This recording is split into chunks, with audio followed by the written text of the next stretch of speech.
isang information technology IT officer mula sa kilalang media organization at dalawang iba pa ang dinakip ng mga tauhan ng National Bureau of Investigation, NBI, dahil umano sa panghahak sa mga website ng gobyerno, mga Facebook account at mga pribadong kumpanya tulad ng bangko.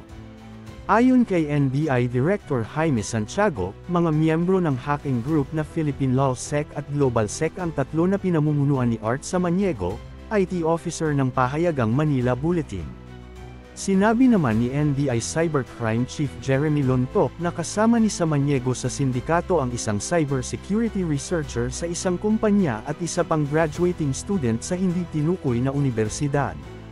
Kabilang umano sa mga nahak ng grupo ay ang website ng Philippine Army, Philippine Navy at National Security Agency. Unang iniharap ang tatlo sa media kahapon sa mga alias na Kangkong, Mirasol, Sibat, Ricardo Redoble, at Lulo. Agarang itinanggi ni Samaniego na isa siyang hacker at bahagi ng anumang hakang syndicate. Sa katunayan ay matagal na aniya siyang nagtatrabaho sa ilang ahensya ng pamahalaan para sa cybersecurity ng bansa.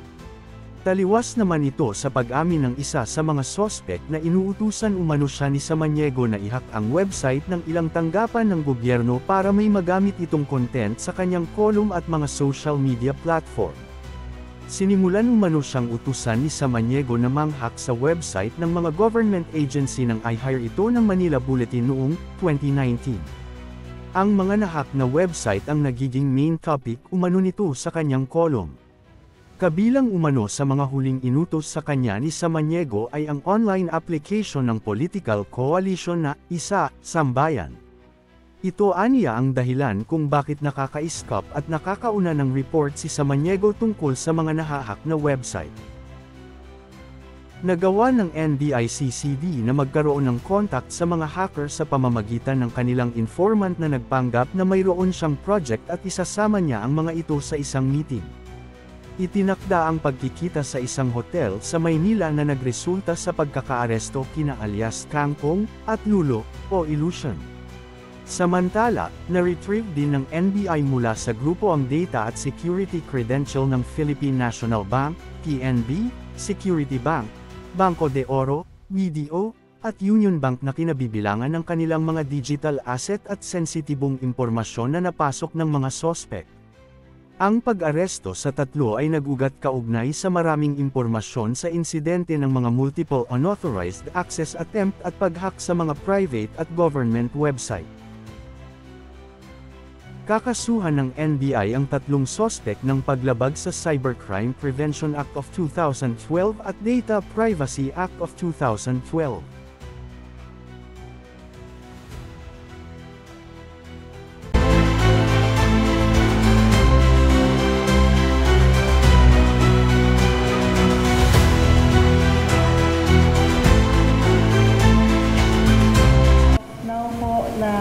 Gawan na po naman namin ng remedial measures po, yung ginawa pong data breach, and we immediately reported it to the NBI and the DICT and even with the NTC po. And maganda po yung naging action na po ng NBI. Traceable naman po, nagbigay po kami ng mga digital footprint po ng mga suspect po, kaya madali lang din naman pong na-trace po ng NBI. Pero nagpapasalamat po kami on behalf of the university po ng mabilis pong pag-action po ng NBI.